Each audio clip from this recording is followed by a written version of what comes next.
Bom dia, gente.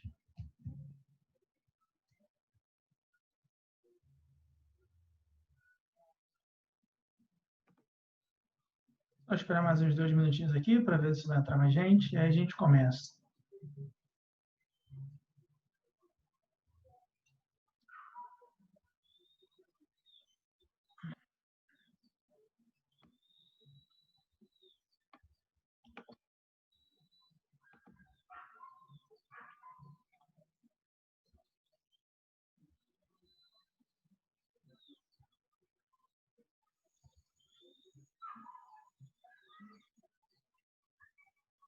Gente, em relação a ontem, tudo tranquilo mesmo? Mistério nenhum, erro nenhum? Show de bola?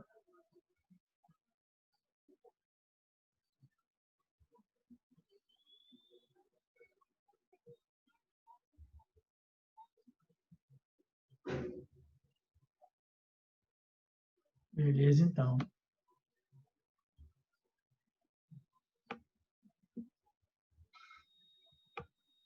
Vamos lá, vamos começando então, aos pouquinhos, para a gente não perder muito tempo, né? Vamos lá.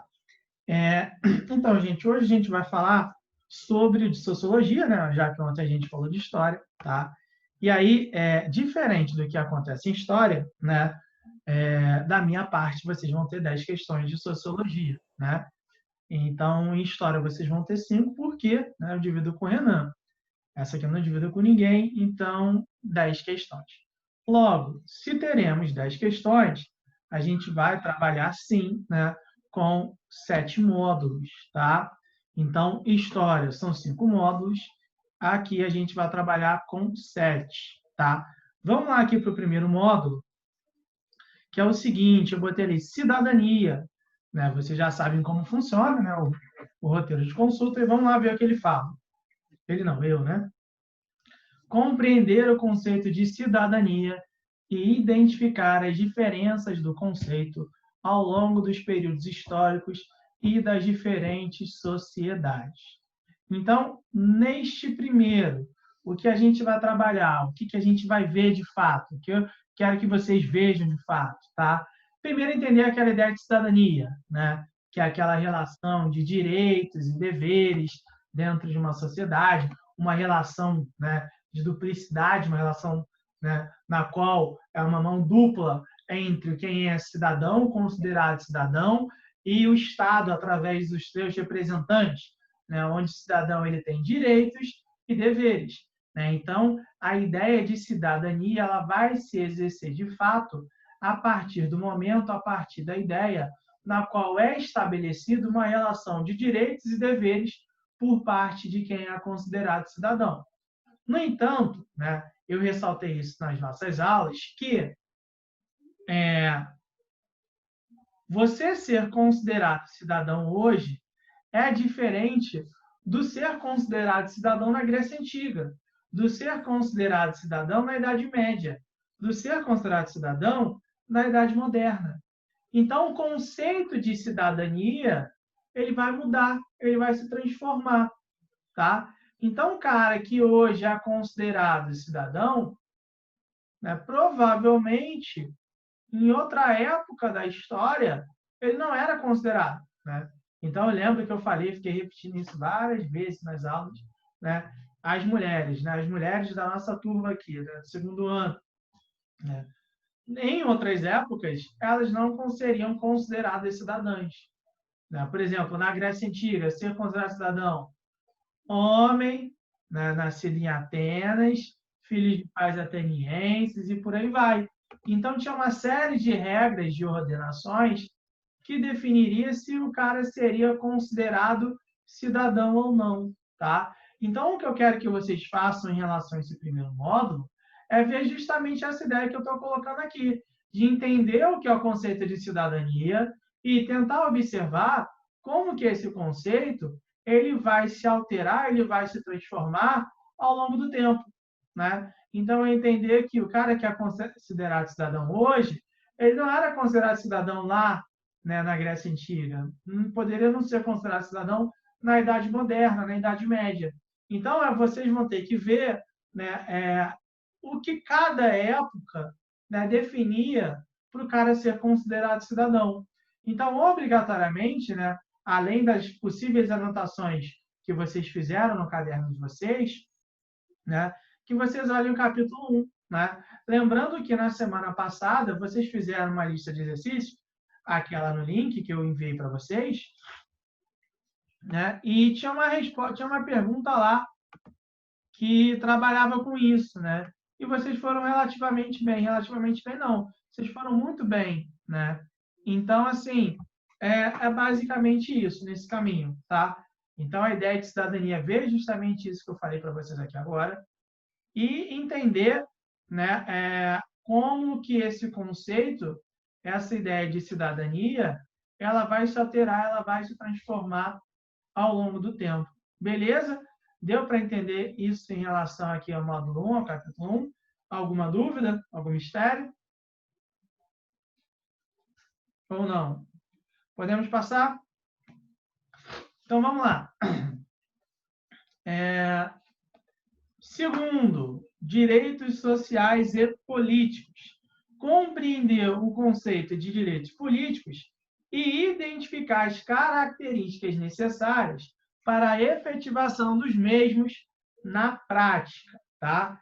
E aí, vamos lá. O que a gente falou em relação a isso na aula? Na nossa aula, a gente trabalhou com a ideia de direito político como parte da cidadania, da ideia de cidadania, mas a gente falou muito que envolvia a questão de dar possibilidades dos considerados cidadãos conseguirem interferir diretamente, né, nos centros de decisão de poder. Né? Então, eles vão ser capazes de conseguir alterar a estrutura, né, de como o poder é organizado.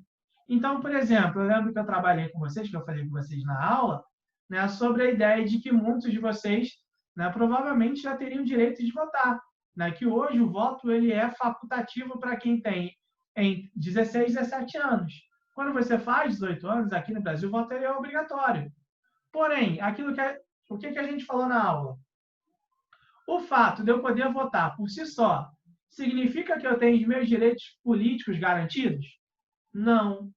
Porque direito político não é só você votar, é você se manifestar politicamente, é você, por exemplo, poder se associar a partidos políticos, a agremiações políticas, fazer manifestação, né? Aí a Constituição coloca também como nessa ideia de greve, essas coisas como um todo. Então, quando a gente fala, né, dessa ideia, a gente tem que pensar direito político como um todo. E aí eu lembro que eu falei uma coisa com vocês na aula que é de fato, né? Eu fiz uma pergunta para vocês em uma das aulas que eu falei o seguinte: o fato, tá? Então, vamos pegar o exemplo do Brasil, né? O Brasil coloca que época de eleições é a festa da democracia. A democracia e os direitos políticos, eles são garantidos só por voto? Não. Então, vocês começarem a pensar justamente essa ideia, tá? Então, a gente entendeu o que é o conceito de direito político. A partir desse conceito, entender como que eu posso, na prática, manifestar os direitos políticos. E aí, olha só como eu estou lembrando muito bem da nossa aula, das nossas aulas. Né? Eu lembro que na apostila de vocês, né, a gente fez uma marcação em um dos primeiros parágrafos, onde eles diziam que o parágrafo dizia que o direito político não se manifesta só através do voto, mas se manifesta através de manifestações políticas, de agremiação política, de direito, né, a conhecimento sobre questões políticas, de você questionar os políticos que estão no comando, que estão no controle, ou seja, toda essa série de coisas que eu falei com vocês. Tá? Então, quando eu coloco de compreender o conceito, identificar as características necessárias, é justamente isso. Não adianta a gente falar que há direito a voto garante por si só, né, os direitos políticos. Não. A gente tem que entender que essa ideia dos direitos políticos ela vai para além. Tá? Alguma dúvida em relação a isso, gente, ou não? Em relação a esse 2. Tá? E aí, vamos lá, olha só. No 1, vocês vão ter que fazer aí os conceituais 1, 2, 4 e 5, né? e o contextualizado 4 e 5, tá? Então, esses do capítulo 1 já estão direcionados para o que vocês devem aprender ali, tá? Então, olhar e, a partir disso, né, vocês vão chegar nisso que a gente está colocando. Agora, no 2, tá? Aí, o exercício da apostila conceituais 1 e 2, contextualizado 5 e o aprofundamento 2, tá? Eles também já estão, né, direcionados em relação ao que está sendo trabalhado ali, tá? Agora, vamos lá para o 3. O 3 fala aqui para a gente, ó, direitos civis e humanos, tá? E aí, repara só, no 2 fala direitos sociais e políticos. Porém, eu deixei claro ali que o que vocês devem aprender é em relação a direitos políticos, não em relação a direitos sociais, tá bom? Vamos lá aqui para o 3, direitos civis e humanos. Fala o seguinte: compreender o conceito de direitos civis e identificar, a partir de suas características, se há uma efetivação dos mesmos em territórios brasileiros, tá? Então, quando a gente trabalha com direitos civis, e eu lembro que eu falei isso em sala de aula para vocês, esses direitos civis, eles vão tratar com a gente, para a gente, dos nossos direitos individuais perante a sociedade. Como assim? Vou explicar para vocês. Todo mundo está vendo, né, o que está acontecendo no mundo, né, não com a pandemia só, mas com a questão das manifestações que eu falei com vocês na semana passada já, em relação a George Floyd, né? Então, essas manifestações elas estão se expandindo no ponto de vista gigantesco, como não acontece há 50, 60 anos na história. E essa semana, não sei se vocês acompanharam, em Atlanta teve um outro novo caso, né, de morte de um homem negro, né, pela polícia de Atlanta, no caso. Então, repara só, quando a gente fala da morte do George Floyd, ou desse, né, outro novo homem que acabou morrendo, que infelizmente não sei o nome dele, né? Estou falando aqui dele, mas eu não sei o nome, eu só vi a reportagem, apareceu de relance para mim, né? Quando a gente fala desses casos de morte, né, a gente trabalha com a questão dos direitos civis, ou seja, de uma parcela da sociedade, né, quando a gente chama de minoria, mas tem a maior parte da sociedade é de negros, mas por que se chama de minoria? Porque, por mais que eles sejam a maioria do ponto de vista quantitativo, na quantidade, né, eu me considero negro também, né, que eu sou, obviamente, a gente observa que não há uma quantidade, uma força quantitativa nos centros de decisão de poder. Então, quando as pessoas falam que homens, negros e mulheres são minoria, é porque estão relacionando a essa questão de centros de decisão de poder, porque eles não têm muita participação nas decisões de poder. É isso que está se colocando, é isso que as pessoas colocam. E aí coloca-se essa ideia de direitos civis ali por conta disso. Principalmente nos Estados Unidos, quando a gente coloca, é que necessariamente, né, não há direitos para todas as classes, para todos os grupos da sociedade. Então, por exemplo, quando a gente for falar em história dos Estados Unidos, sobre lá Martin Luther King, sobre Malcolm X, essas pessoas, o movimento dos Panteras Negras, o movimento dos direitos civis, na qual existia uma situação onde os negros eles não poderiam beber no mesmo bebedouro que os brancos, né? No ônibus eles tinham que ceder o lugar para os brancos, essas coisas como um todo. Então, ou seja, não havia uma igualdade de direitos dentro da sociedade. Era justamente isso que acontecia. Então, começa a se discutir justamente essa ideia. Tranquilo até aqui, tá? E aí, o que a gente vai ter que observar? A partir do entendimento em relação ao que são os direitos civis, é buscar compreender se há uma efetivação dos direitos em território brasileiro. E aí eu lembro para vocês que na aula, né, eu lembro disso claramente, que na aula eu falei sobre a Constituição, né? Que a Constituição tem lá as leis, tem as regras como um todo. Porém, por mais que tenha regras de que fale que não pode gerar desigualdade entre os grupos da sociedade, essas regras elas são colocadas na prática, né? Esses direitos eles são efetivados na prática. Então é justamente isso que vocês vão ter que ver. O que a gente colocou no caderno, o que a gente marcou também, tá?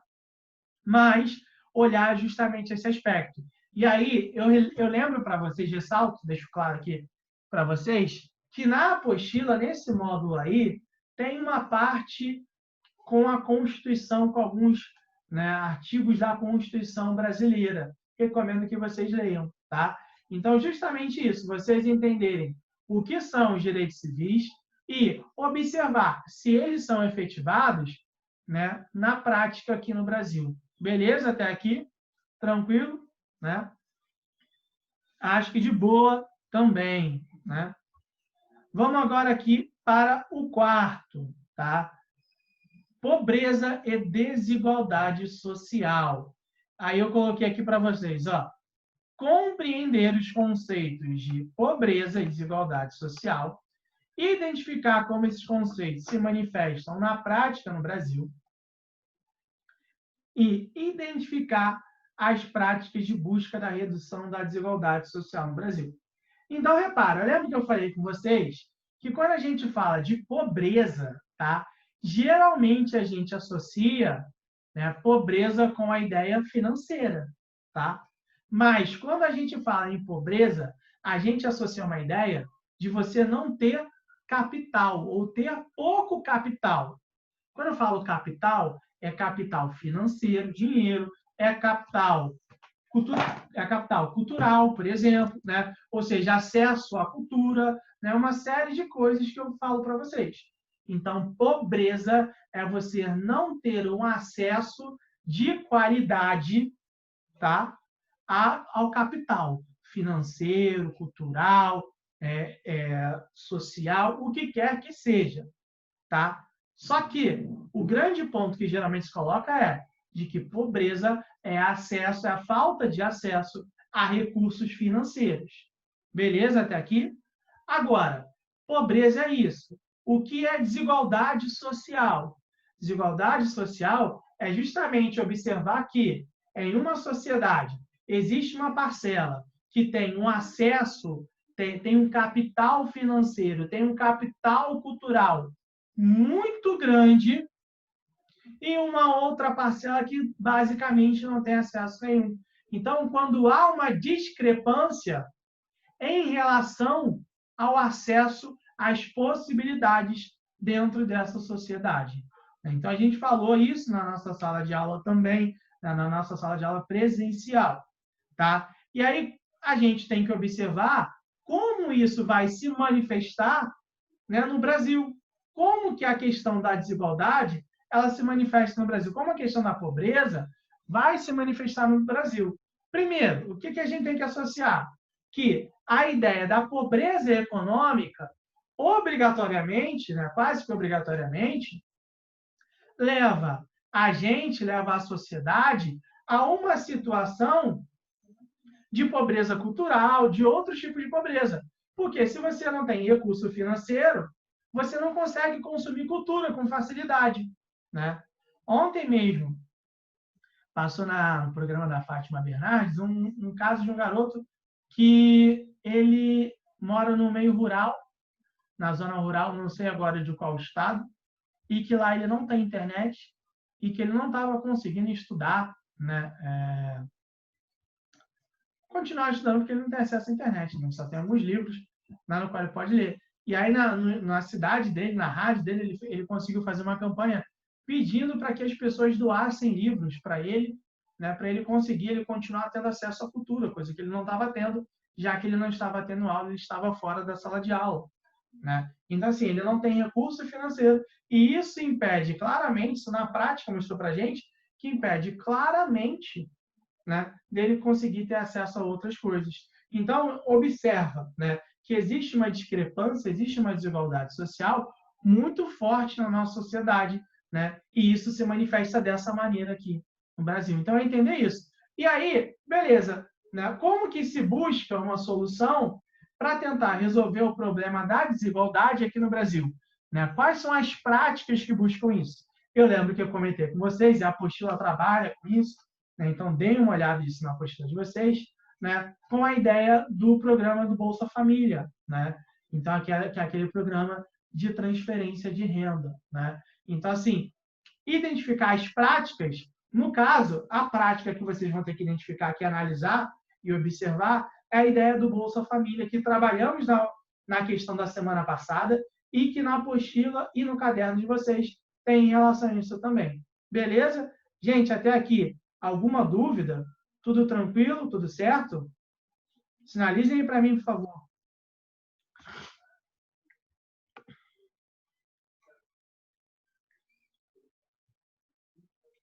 Tá?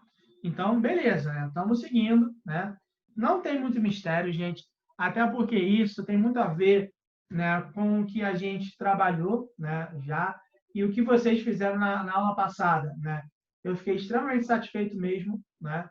Fiquei satisfeito pelo resultado que apareceu lá para mim, né, de muita gente tendo um nível de acerto muito grande, né? Então, assim, bem legal mesmo. Então, vocês estão lembrando muito isso, e assim, não vai fugir muito, né, em relação ao que a gente está falando aqui, né? Não vai fugir nada em relação ao que a gente está falando aqui. E aos exercícios que vocês fizeram na semana passada, tá? Então, não tem muito erro, não. Agora, vamos aqui para o estado de bem-estar e desenvolvimento, né? Então, nesse aqui, a gente falou sobre a ideia de identificar e diferenciar as características dos diferentes modelos de Estado, socialista, liberal e de bem-estar social. Eu lembro que a gente fez isso na nossa aula, né? E aí eu falei com vocês que existia a predominância do Estado liberal, né? Durante a década de 20, lá, né? Existia a ideia do Estado liberal, onde o Estado ele não interferia, né, nas questões econômicas, então ele se ausentava, né? Porém, ele entra em crise com a crise de 29, que eu falei para vocês, e aí no lugar dele vem a ideia do estado de bem-estar social, ou o que a gente chama do welfare state. Tá? O que seria o estado de bem-estar social? O Estado ele não deixa de ser um Estado capitalista, ele continua sendo capitalista, porém, ele passa a prezar, ele passa a interferir mais, tá? Ele vai passar a interferir mais nas questões sociais. Então, vai dar educação pública, vai dar saúde pública, transporte público. Então, ele vai gerar, né, algumas características, né, para facilitar a vida da sociedade como um todo. Tá? Então, ele não deixa de ser capitalista. Porém, ele passa a interferir diretamente, né, de forma contrária ao que acontece no Estado liberal. E, obviamente, tem o Estado socialista. Esse Estado socialista é tentar entender, né, que há uma interferência do. Gente, lembrei aqui melhor. Estado socialista, lembra que a gente falou em Revolução Russa, né?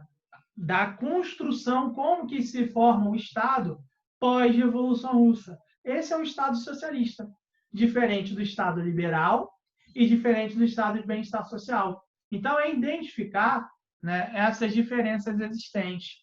Qual a diferença do Estado de bem-estar social para o socialismo de mercado? Assim, cara, socialismo de mercado, eu não gosto nem desse termo.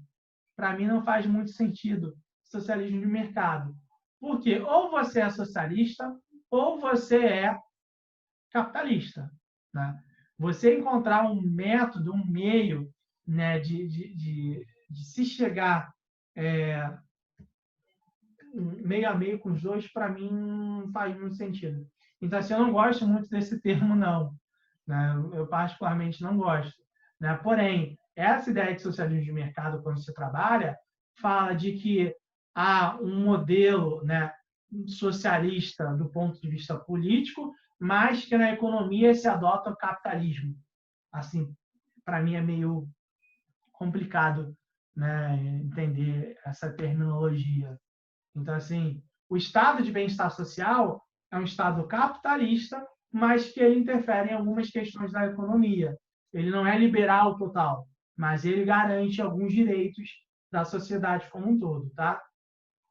Então, no 5, gente, é entender isso. E aí, repara, tá? No 3, 4 e 5, eu não botei nenhum exercício específico, tá? Em relação a isso. Então, vocês olharem, vocês analisarem como um todo efetivamente, tá? Então, vocês olharem os exercícios, né, e observarem a partir, né, desses exercícios que vocês entenderam. Então, eu não gerei uma especificação em relação a eles, tá? Agora, vamos aqui para o 6 e para o 7, tá? Eu vou falar 6 e 7 de uma vez só. Então, compreender o conceito de globalização, identificar as características do processo. E no 7, identificar as complexidades e as questões contraditórias apresentadas pelo processo de globalização. O que vocês vão ter que ver nesses dois, tá? Então, primeiro, entender o que é o conceito de globalização. Entender que é aquela ideia da diminuição das fronteiras, né, uma facilidade maior, aquela ideia de globalização que a gente já tem na nossa cabeça. Tá? E como que a globalização ela vai se manifestar na prática? Então, entender que a globalização ela vai se manifestar através, por exemplo, agora que a gente está vivendo da doença, né, da pandemia, da questão cultural, né, da questão de práticas de sociedade como um todo. Tá? Então, é entender basicamente essa ideia. Beleza? Então, é justamente associar, né, entender as características existentes em relação a isso. Então, pensar o que é a globalização efetivamente, de que forma ela se manifesta. Só que, ao mesmo tempo que a gente faz isso, a gente tem que entender que a globalização ela tenha os seus pontos de vista contraditórios. Então, ela defende uma ideia de que isso vai reduzir as fronteiras, vai diminuir as diferenças. Porém, o que a gente observa na prática? Que há um aumento da desigualdade, né? Ou seja, os países desenvolvidos eles conseguem se tornar mais desenvolvidos. E os pobres eles não conseguem se desenvolver da maneira que o processo de globalização defendia que eles iriam se desenvolver. Né? Então, observar justamente isso. E entender também alguns pontos que vão apresentar. Então, por exemplo, a ideia de desenvolvimento. Repara só, nós estamos num processo que é tido como processo de desenvolvimento intenso. Porém, em pleno 2021, a gente está passando por uma situação de pandemia. 2020, ó, já estou adiantando, né? Porque 2020 já deu, né? Em pleno 2020, a gente está passando por uma situação, né, de pandemia. Isso é um reflexo do processo de globalização, como eu falei com vocês. Eu acredito que eu tenho falado com vocês. Né? Por quê? O que a gente está observando? Que quanto mais, né, ocorre o processo de globalização, com uma maior facilidade, as doenças elas conseguem se disseminar na sociedade global. Né? A gente viu lá que a doença surgiu em Wuhan, né, uma província do interior da China. Né? Agora a gente está vendo que outras coisas estão se desenvolvendo. Então, esse é um grande ponto da gente começar, da gente tentar observar justamente essas ideias e entender essas complexidades do processo de globalização. Ao mesmo tempo, associar a ideia de que a globalização ela não é uma redução das diferenças, não é que as culturas estejam se espalhando, não. Mas entender que, dentro desse processo de globalização, está ocorrendo uma ideia de homogeneização da cultura. Então, a gente observa que existe hoje um predomínio em relação à cultura norte-americana, né? Especificamente a cultura dos Estados Unidos. Então, é tentar entender justamente essas ideias, que, por mais que a globalização, vendo uma ideia de disseminação das culturas pelo mundo, redução das fronteiras por conta, né, dessa disseminação de culturas, a gente observa que há, na realidade, uma padronização da cultura, né, uma padronização do comportamento da sociedade. Né? Então, é justamente essas ideias. Entender o que é o processo de globalização, mas, dentro dele, a gente identificar quais são as características, quais são os paradoxos desse processo de globalização, né? O que a globalização apresenta, né? O que ela vende e que, na realidade, ela não se apresenta de fato. Então, é entender, tentar buscar entender justamente essas questões como um todo. Beleza até aqui, gente? Deu para entender isso que a gente falou? Existe alguma dúvida ou não? Sinaliza aí para mim, por favor. Daniel, qual termo eu utilizo para o sistema de governo da China? Socialista. Socialista. Eles são socialistas. Tá? Então, assim, gente, em relação a isso, tá tranquilo, né? Não tá muito complicado. A gente vai observar que vão ser 10 questões, como eu já tinha falado, né?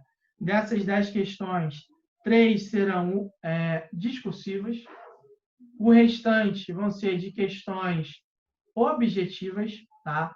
Então, 7 questões objetivas, 3 discursivas. E aí, né, em relação aos slides, eu não sei se eu coloquei para vocês já os slides do módulo 6. Né? Eu não lembro se eu coloquei para vocês no Escola Web. Tá? O do 7 eu também não sei se eu coloquei. Então, vamos lá. Em relação aos módulos 6 e 7, eu vou botar os slides lá. Essa aula aqui também está sendo gravada, assim como a de ontem. Eu também irei disponibilizar no YouTube hoje. Tá? Entra lá no YouTube no máximo de tarde. Tá? De tarde é o prazo máximo para entrar lá. E aí eu envio o link para vocês. Tá? Vou enviar o link para vocês. E vou botar numa pasta do Google Drive. Vou mandar pelo mural do Escola Web. Né? Porque eu já observei que tem muita gente que está com dificuldade, né, para conseguir acessar o link através da aba de aulas. Né? Tem alguns que nem acham. Né? Então, eu vou disponibilizar, vou criar um recado lá no mural, e nesse recado eu boto lá o link, né, com os slides, né, no Google Drive, e também o link da aula, tá? Dessa aula aqui, basicamente, e de outra que possivelmente venha a ter. Tá? Em relação à história, como eu tinha colocado para vocês, como eu tinha falado com vocês, né, eu também vou disponibilizar. E aí, em história, existe uma pequena diferença. Né? Em história, existem os slides, como eu já tinha colocado para vocês, em relação, né, às aulas que a gente tinha. Porém, esses slides, né, eles não têm muita coisa, né? Porque muitas das coisas que apareceu eu botava vocês para escreverem no caderno. Né? Então, vocês escreviam bastante no caderno. E aí, dito isto, né, eu posso disponibilizar também esses slides, por mais que não tenha muita coisa. Então, eu vou fazer isso nas duas. Né? Então, eu vou botar um recado lá para vocês. Vou fazer um único recado só. Tá? E aí, eu vou botar a parte do recado em relação à sociologia e outra parte em relação à história, na qual vocês vão ter que olhar cada um. Então, vai ter uma pasta com possíveis slides, né, de história e o link, né, dessa aula aqui, principalmente, né, para vocês verem que a gente falou no resumo, que eu comentei com vocês. E vou falar também, né, vou fazer também um de sociologia, né, para vocês darem uma olhada em relação a esses aspectos. Tudo bem até aqui, gente? Nenhum mistério mesmo? Nenhuma dúvida que vocês queiram sanar agora em relação a isso ou não? Super tranquilo? Algum mistério? Nada? Né? Vocês já receberam as datas de quando serão as provas? Né? Acho que, não sei se, não lembro agora qual é a data certinha. Né? Mas, enfim, né? Era isso que a gente, só sei que é semana que vem. Não é? Agora não sei qual é a data também. Né? Não sei particularmente. Mas, enfim, não tem mistério mesmo, gente. Vocês ainda estão com o link, né, da lista de exercícios que eu passei na semana passada, para quem quiser refazer ou não. Senão eu envio também, mais fácil, envio também para vocês no no mural, tá? Coloco nesse recado. Alguma coisa a mais, gente? Não. E zona econômica especial? Zona econômica especial, zona econômica especial. Mas, para mim, continua sendo socialista com uma abertura ao capitalismo, né? Em alguns pontos específicos, né? E é isso. Beleza, então, gente. Ficamos por aqui, entendidos? Nada, nada, nada, nada, né? Então, vamos lá. Qualquer dúvida que vocês venham a ter, gente, tá? Podem entrar em contato comigo, podem perguntar, tá? Que eu vou responder a vocês em relação a isso, tá? Qualquer dúvida é só entrar em contato, pergunta que eu vou responder tranquilamente, tá bom, gente? Um abraço para todo mundo, tá? Um bom fim de semana para vocês. Continuem se cuidando, não deixem de estudar. Qualquer dúvida, venham perguntar, tá? E a gente se vê na semana que vem. Não sei como vai funcionar ainda na semana que vem, né? Mas a gente se vê lá na semana que vem. Tudo bem? Vou desligar aqui para todo mundo. Um abraço. Tchau, tchau.